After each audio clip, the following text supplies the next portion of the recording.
New Century Financial Corp, number 36 here. I point this out because this was kind of a big one. This is kind of a big impact. New Century was the second largest subprime lender. March 8th, they stopped taking application. Now this is when we really realized that this subprime problem was a big problem, because now a big lender like New Century collapsed under the weight of these foreclosures. Let me go back here for a second. I mean, in the beginning, we only had 36. I know that sounds like a lot, but of hundreds, a lot of these were poorly run, small companies. But when New Century went under, that's when we really started to pay attention. Now, we could argue that New Century, they didn't go under because the subprime market. They went under because they had poor management, because of a variety of other reasons. Let me back up here. Everyone know what subprime is? Everyone understands what a subprime market is. Subprime mortgage is the B paper. These people with bad credits, not verifiable income or assets, low down payment. Everybody in this room has probably sold a property to somebody who got a subprime market before. And you got to have a point of comparison. The subprime market is subprime compared to what we call the conforming, the government-secured, government-sponsored entities, the Fannie Mae's and Freddie Mac. That's the standard for the mortgage industry. So the further you get away from that, the more subprime it is.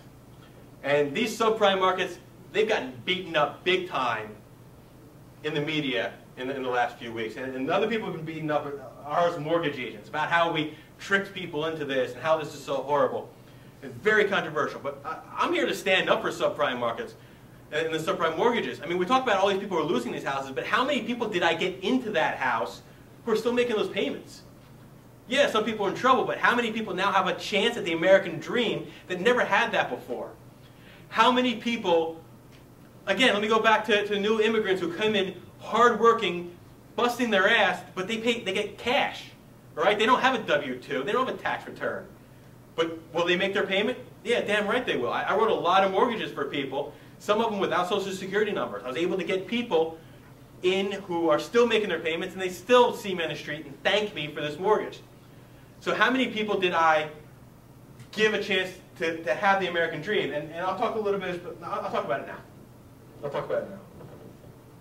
Because the problem with foreclosure and taking these houses away, and the problem with taking away the subprime market, is that we're going to be transforming, and I'm worried about this on a personal level, we're going to be transforming from a from an owner society to a seller society.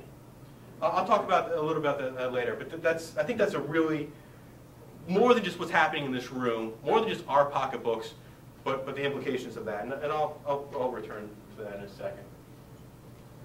All right, so after New Century collapsed, we thought, hey, nothing, it's just bad management. Boom, the number one subprime lender in the country collapsed.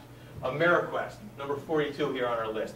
Then we knew, uh-oh, you know, we're in trouble here. The subprime market is in deep trouble. At this point, we thought it was just the subprime market.